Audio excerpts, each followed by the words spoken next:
नमस्कार किसान भाइयों, स्वागत है आपका शिवाजी कृषि फार्म पर।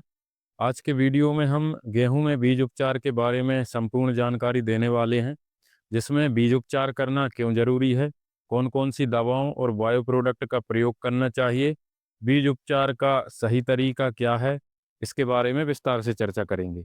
वीडियो के आखिर में हम कुछ ऐसे उपाय बताएंगे जिससे बीज उपचार का ज़्यादा से ज़्यादा फायदा हो। तो हमारे साथ वीडियो के अंत तक बने रहें। पिछले वीडियो में हमने गेहूं में बेसल डोज के बारे में जानकारी दी थी, जिसे आई बटन पर क्लिक करके देख सकते हैं। तो चलिए वीडियो शुरू करते हैं। सबसे पहले बात करते हैं बीज उपचार क्यों जरूरी है। किसी भी बीज की बुआई से पहले बीज को फफूंदनाशक, कीटनाशक या जैव उत्पाद से उपचारित करना बीज उपचार कहलाता है। बीज उपचार से फसल को कम खर्च में शुरुआती अवस्था में बीज जनित और मिट्टी जनित रोगों जैसे करनाल बंट, रस्ट, जड़गलन, दीमक और रस चूसक कीटों से सुरक्षा मिलती है। बीजों का अंकुरण जल्दी और समान रूप से होता है, जड़ों का विकास अच्छा होता है, कल्ले अधिक निकलते हैं और पोषक तत्वों की उपलब्धता बढ़ जाती है। अब बात करते हैं बीज उपचार के लिए कौन कौन सी दवाओं का प्रयोग करना चाहिए। सबसे पहले फंगिसाइड के रूप में कार्बोक्सिन 37.5% प्लस थीरम 37.5%, WS जो कि वीटावैक्स पावर के नाम से आता है। इस दवा को कंडुआ रोग और अन्य बीज जनित या मृदा जनित रोगों के नियंत्रण के लिए बहुत प्रभावी माना जाता है। इसे 2 से 3 ग्राम प्रति किलोग्राम बीज के लिए प्रयोग करना चाहिए। इसके बाद टेबुकोनाजोल 2% DS जो कि रेक्सिल या ओरियस नाम से आता है। यह भी कंडवा और अन्य फफूंदी जनित रोगों के लिए एक सिस्टमिक फंगिसाइड है। लगभग 1.25 ग्राम से 2 ग्राम सक्रिय तत्व प्रति किलोग्राम बीज के हिसाब से प्रयोग करना चाहिए। साथ ही कार्बेंडाजिम 50% WP जो बवास्टीन नाम से आता है, इसे लगभग 2 ग्राम प्रति किलोग्राम बीज के हिसाब से प्रयोग करना चाहिए। इसके बाद कार्बेंडाजिम 12% प्लस मैनकोजेब 63% WP जो कि साफ नाम से बाजार में उपलब्ध है। यह रोगों के व्यापक स्पेक्ट्रम के नियंत्रण के लिए सहायक है। लगभग 3 ग्राम प्रति किलोग्राम बीज की दर से बीज उपचार करना चाहिए। जैविक फफूंदनाशक के रूप में ट्राइकोडर्मा विरिडी जो कि मृदा जनित रोगों को नियंत्रित करता है, लगभग 4 से 6 ग्राम ट्राइकोडर्मा प्रति किलोग्राम बीज के लिए प्रयोग करना चाहिए। इसके बाद दीमक और रस चूसने वाले कीटों के लिए कीटनाशक के रूप में इमीडाक्लोप्रिड 70% WS या 48% FS जो गाउचो नाम से आता है, इसकी 1 से 2 ग्राम या ml मात्रा प्रति किलोग्राम बीज के लिए लेना चाहिए। थाइमेथाक्सम 30% FS जो क्रूजर नाम से आता है, लगभग 3 से 5 मिलीलीटर प्रति किलोग्राम बीज के हिसाब से इसका प्रयोग करना चाहिए।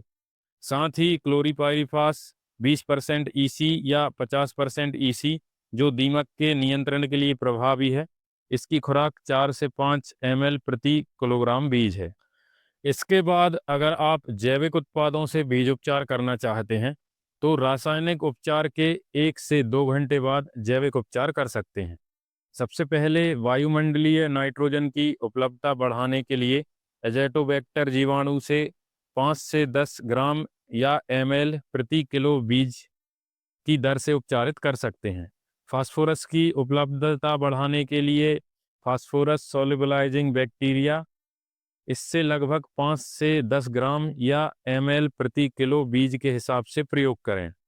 NPK की उपलब्धता बढ़ाने के लिए NPK कंसोर्सिया लिक्विड रूप में 5 से 10 ml प्रति किलो बीज या पाउडर रूप में 10 से 20 ग्राम प्रति किलो बीज के लिए प्रयोग करें। और माइकोराइजा का सबसे अच्छा लाभ लेने के लिए 1 किलो बीज को 20 से 25 ग्राम माइकोराइजा से उपचारित करें। इससे जड़ों का विकास अच्छा होता है। इस तरह आप आवश्यकता के अनुसार इनमें से किसी भी प्रोडक्ट का प्रयोग कर सकते हैं। अब बात करते हैं बीज उपचार करने का सबसे अच्छा तरीका, जिससे बीज उपचार का अधिक से अधिक लाभ हो। सबसे पहले बीज को अच्छी तरह से साफ करके सुखा लें। उसके बाद दवा की अनुशंसित मात्रा का घोल बनाएं। यदि आवश्यक हो तो कुछ मात्रा में पानी मिला लें, जिससे घोल बीजों पर एक समान रूप से फैल जाए। एक बार में केवल 20 से 25 किलो बीज का बीज उपचार करें, जिससे दवा अच्छे से सभी बीज में मिल सके। सबसे पहले फंगिसाइड से उपचार करें, उसके बाद कीटनाशक से उपचार करें। आप चाहें तो 1 से 2 दिन बीज को रख सकते हैं। अगर जैविक उत्पाद से भी बीज उपचार करना है तो रासायनिक उपचार से बाद 1 से 2 घंटे बीज को छाया में सुखाना है और सबसे आखिर में जैविक उत्पाद से बीज उपचार करना है। जैविक उपचार करके बीज को सुखाने के बाद 24 घंटे के अंदर बुवाई कर देनी चाहिए, जिससे जीवाणु अपना काम अच्छे से कर सकें। कोशिश करें कि रासायनिक दवाओं के साथ जैविक उत्पादों का प्रयोग ना करें, जिससे जैविक उत्पादों का अधिक से अधिक लाभ मिल सके। इस तरह अगर आप गेहूं में सही तरीके से बीज उपचार करते हैं तो आपकी फसल में अंकुरण अच्छा होगा। किसी भी प्रकार के बीज जनित और मिट्टी जनित फफूंद, दीमक और रस चूसक कीटों का प्रकोप नहीं होगा। पोषक तत्वों की उपलब्धता बढ़ेगी और जड़ों का विकास अच्छा होगा, जिसके परिणाम स्वरूप फसल की ग्रोथ अच्छी होगी और कल्ले ज़्यादा मात्रा में निकलेंगे। कुल मिलाकर कम खर्च में बहुत अधिक फायदा आपको होने वाला है। इसी तरह खेती से जुड़ी जानकारी के लिए मेरे YouTube चैनल को सब्सक्राइब कर लें और बेल आइकन को भी प्रेस कर लें, जिससे आने वाले वीडियो का नोटिफिकेशन आपको मिलता रहे। धन्यवाद।